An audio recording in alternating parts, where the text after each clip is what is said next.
here's how it works. A person who is below 200 is someone who is moving against, who has to have an enemy, is someone who drains power, is always looking for energy from someone else, is trying to take it away from you. This is someone who needs to argue. This is someone who needs to prove a point. This is someone who needs to make you feel worse about yourself. And generally when you're in the energy field of someone below 200, when they leave your energy space, when they leave the field that you are in them with them, you feel worse about yourself. You feel drained for having been in their experience. You feel weakened, and you feel as if you need to get away from that because they are drainers of energy. They take, and they need to confront, and they need to have an argument. Now, the difference is that a person above 200, particularly in the 300 and 400 range, is a person who never drains, but instead is someone who supplies energy. And when you're in the energy field of someone like this, they make you feel better about yourself. You not only feel better about yourself, but for having been in the presence of that person, you feel energized rather than having been depleted of your energy. Do you see the difference? You feel as if you can do things. You feel as if there's nothing that can stop you. You feel as if you've been awakened. You feel as if everything is going to work. And you have a sense of faith and a sense of beauty and a sense of knowing that there's goodness in the world. But mostly you have a good feeling about yourself. And it's all because of being in the energy field of someone who calibrates to a higher frequency. They don't take, they give. They don't argue, they supply.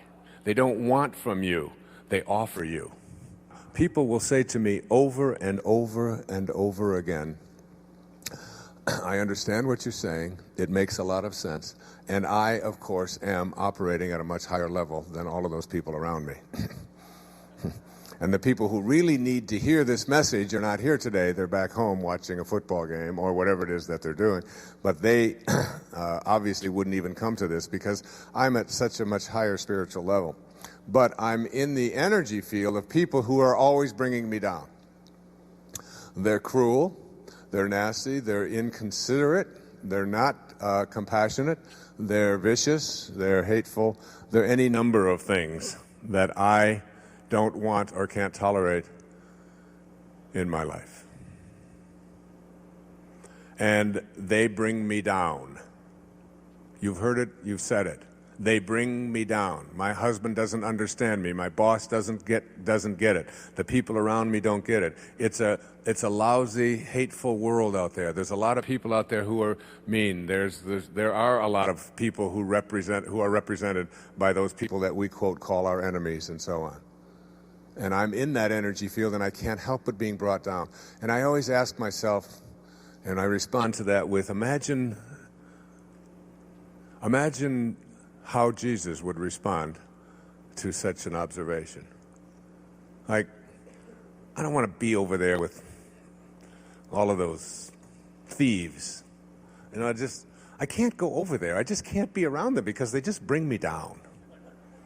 And you laugh because it's too absurd. Those prostitutes over there, they're just filthy. Those are just people that, they bring me down, so I stay away from them. I don't want to be around them. That wasn't his way. And I suggest to you that the reason that people with lower energies bring you down is not because it is them that are bringing you down, but it is because you join them in responding to them with the same energy that you despise. So if someone hates you, and you hate them for hating you, you have responded to force with a counterforce. Anything above 200 is power. It's empowerment. Anything below 200 is force. If you get angry at somebody for being angry at you, if you get upset with somebody who is upsetting, if you get hateful towards someone who is acting hateful towards you, in your thoughts or in your actions, that is what it is that is bringing you down. But if you learn something else, something that St. Francis taught us in this prayer of St. Francis, this prayer isn't just a Catholic prayer. The prayer of Francesco is an 800-year-old technology for spiritual problem solving. Indeed, there is a spiritual solution to every problem.